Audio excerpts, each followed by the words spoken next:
Bronny James is facing his biggest NBA reality check, and the Lakers' silence says everything. In the NBA, you have to pretend that Bronny's an NBA player, because otherwise you'll upset the king. And remember, he is a 6'2" guard that's a non-point guard. I've never seen that existing in the current NBA. And go back 20 years. He is 1 for 16 in the NBA from the floor, 0 for 7 on threes. He's not an NBA player. He was not a great high school player. He was a good high school player. He wasn't a good college player. He was a college player. And he's not an NBA player. And he may be a great kid. I'm sure he is. LeBron's a nice guy. I've met him. Can we stop pretending on this? I just looked it up. G-League top scorers, points per game. I went through 50, and there's no Bronny James in there. He had 140-point game. The other games were 1. So now you do the math, and it's not going to be in the top 50. I don't even know who is this. Bryce McGowan, Elijah Harkles, Trey Alexander, DJ Davidson. Never heard of these kids. But they're dropping 30 a night in G League. Why is Bronny sitting on the bench? And this is the thing with Stephen A.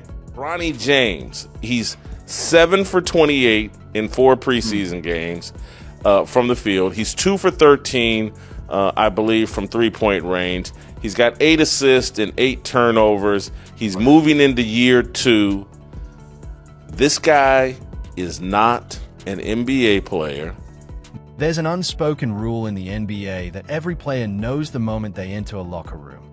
NBA roster spots are very limited, only 15 per team. Each spot represents many players who never made it, guys who worked hard in summer league, signed short contracts, played overseas, and fought for a chance to reach the league. Because of that, when someone holds a roster spot without earning full trust from the coaches, it doesn't stay quiet. Frustration builds over time, and eventually it becomes obvious that that's the situation the Los Angeles Lakers are dealing with when it comes to Bronny James. That on paper, Bronny is an NBA player. He has a guaranteed contract, wears the Lakers jersey, and sits on the bench. But when the team actually needed help, when key players like Luka Doncic, Gabe Vincent, and Austin Reeves were out or limited, Bronny still didn't get meaningful minutes. Instead, head coach J.J. Redick chose Nick Smith Jr. to play. Nick Smith Jr. isn't a major star. He was even waived by Charlotte early in his career and later signed on a two-way deal with little attention. But in that game, the Lakers trusted him more than Bronny. That decision says a lot. It wasn't about Nick Smith Jr. being great. It was about Bronny not being trusted yet. And in the NBA, that matters. That it shows the Lakers' real internal hierarchy without anyone saying a word later in the game. When the Suns had already taken control and the outcome was decided, Bronny finally checked in with about 9 minutes left. Garbage time. This has been a pattern all season. When the game is close or important, Bronny doesn't play. When there's pressure, he doesn't play. When the game is on the line, he doesn't play. At this point, it's not about development. It looks more like protection and limiting risk. Last night came in, 3 turnovers, 0 for 5, looked terrified, nervous, and the Sixers, you can't fool players, went right after him. This continues to be an unserious story. This isn't about just one game. It's a clear pattern that's getting harder to ignore or justify. Bronny hasn't played more than 10 meaningful minutes in a game since early November. Even when the Lakers had injuries in the backcourt and needed energy, defense, or playmaking, J.J. Redick still didn't turn to him. That says a lot on its own. NBA coaches will usually play young or struggling players if they trust them. They'll accept mistakes and let them learn through game experience. But what they won't do is play someone they believe hurts the team's chance to win. Right now, the Lakers seem to be signaling that Bronny is not in that trusted group. That leads to an uncomfortable question. Is Bronny holding a roster spot that could go to someone more ready to contribute? Because around the league, there are real rotation guards and role players who would love even a few minutes. Players who defend well, shoot consistently, and know their role. These are the kinds of players championship teams rely on in the later part of the season. Those players don't get special treatment. They don't get patience because of their name or reputation. They are judged only by how well they perform. Bronny still hasn't reached that level. Not even close. And that's where frustration starts to build. Not just among fans, but around the league. Players notice everything. They see when someone is being protected. They see when minutes aren't truly earned. And they notice when a coaching staff avoids using a player even when the situation seems to call for it to end the game against Phoenix. When the Lakers needed a spark, J.J. Redick looked everywhere except the end of the bench. He used Nick Smith Jr. He tried different lineups.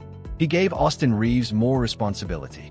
Basically, he did everything possible before turning to Bronny, only putting him in when the game was already decided.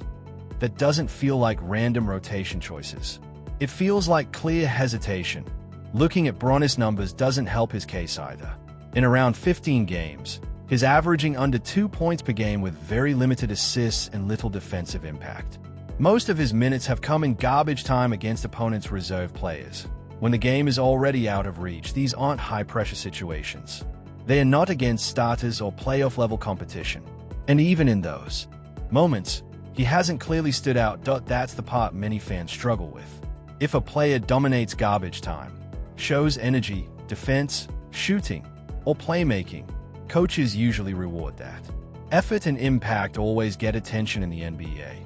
But so far, Bronny hasn't given the Lakers a strong reason to increase his role. And when you step back and look at the bigger picture, it raises even more questions. Bronny James is a guaranteed spot on the Lakers' 15-man roster. And the problem is simple. The Lakers are trying to win a championship right now. Contenders don't just need star power. They need depth.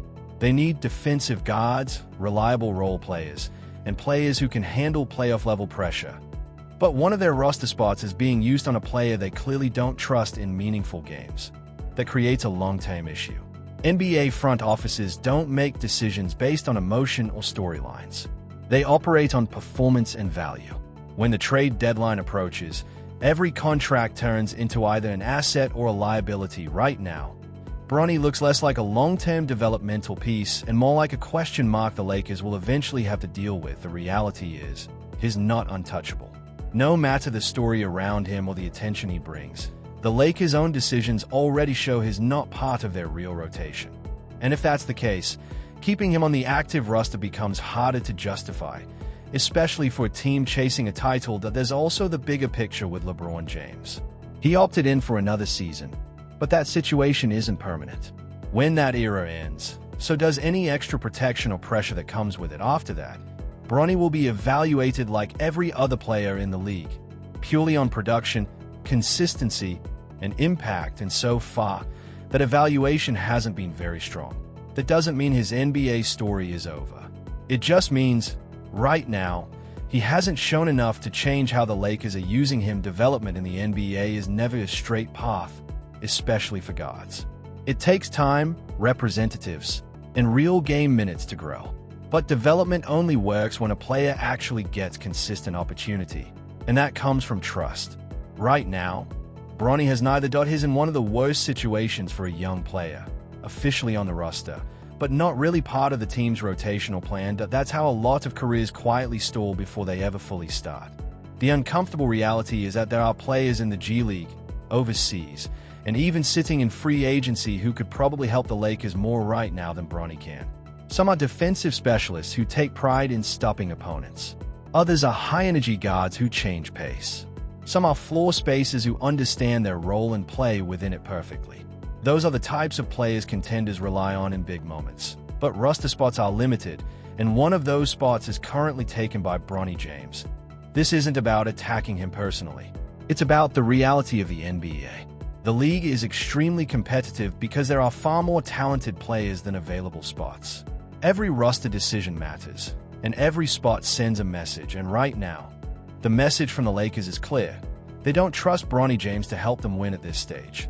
Until that changes, the questions will continue about fairness, opportunity, and whether that roster spot is being used in the best way for a team trying to compete for a championship.